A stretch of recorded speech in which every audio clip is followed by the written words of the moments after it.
Hello friends, आज हम करेंगे जीके के महत्वपूर्ण प्रश्नों को हल। क्वेश्चन नंबर 1 यहाँ पर है, मोहिनी अट्टम किस हिंदू देवता से संबंधित है।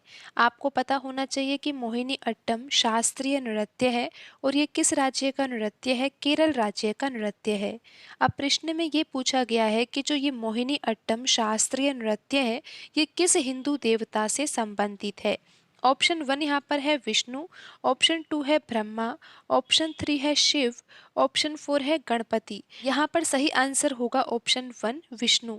मोहिनी अट्टम शास्त्रीय नृत्य विष्णु भगवान हिंदू देवता से संबंधित है।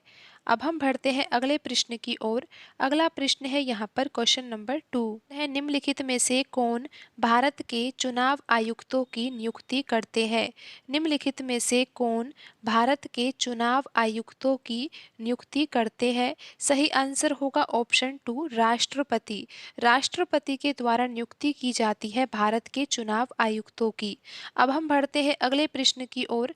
अगला प्रश्न है यहाँ पर क्वेश्चन नंबर 3, जावा सांस्कृतिक उत्सव निम्नलिखित में से किस भारतीय राज्य में मनाया जाता है। जावा सांस्कृतिक उत्सव है, पूछा गया है कि किस भारतीय राज्य में मनाया जाता है। तो यहाँ पर सही आंसर है ऑप्शन 3 झारखंड।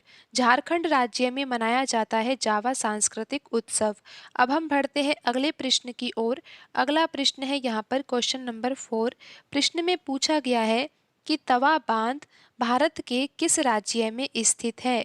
तवा बांध भारत के किस राज्य में स्थित है। सही आंसर होगा ऑप्शन 1 मध्य प्रदेश। अब हम बढ़ते हैं अगले प्रश्न की ओर। अगला प्रश्न है यहाँ पर क्वेश्चन नंबर 5। प्रसिद्ध संगीतकार सत्यदेव पवार किस वाद्य यंत्र से संबंधित है। प्रसिद्ध संगीतकार सत्यदेव पवार किस वाद्य यंत्र से संबंधित है। तो यहाँ पर सही आंसर होगा ऑप्शन 1 वायलिन। अब हम बढ़ते हैं अगले प्रश्न की ओर। अगला प्रश्न है यहाँ पर क्वेश्चन नंबर 6। निम्नलिखित में से किसके पास भारत के मुख्य न्यायाधीश से परामर्श करके न्यायाधीशों को एक उच्च न्यायालय से दूसरे उच्च न्यायालय में स्थानांतरित करने का अधिकार है। निम्नलिखित में से किसके पास भारत के मुख्य न्यायाधीश से परामर्श करके न्यायाधीशों को एक उच्च न्यायालय से दूसरे उच्च न्यायालय में स्थानांतरित करने का अधिकार है। तो यहाँ पर सही आंसर होगा ऑप्शन 2। हम बढ़ते हैं अगले प्रश्न की ओर।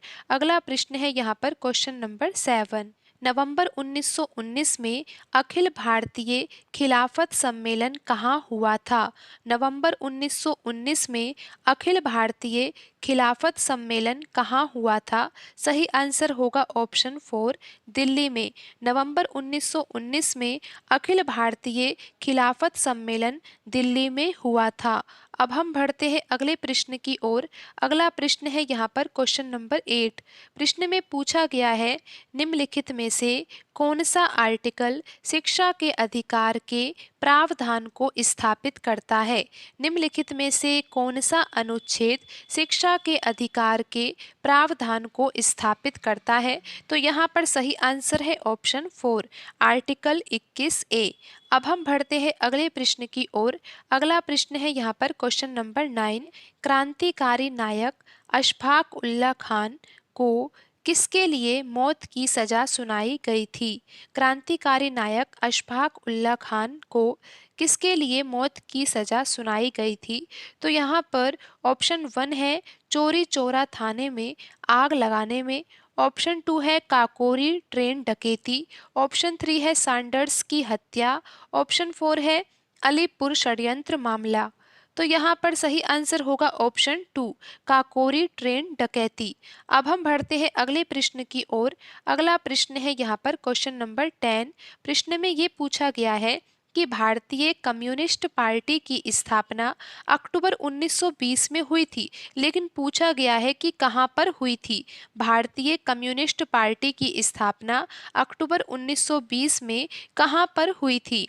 ऑप्शन 1 है कलकत्ता, ऑप्शन 2 है ब्रिटेन, ऑप्शन 3 है लाहौर, ऑप्शन 4 है ताशकंद।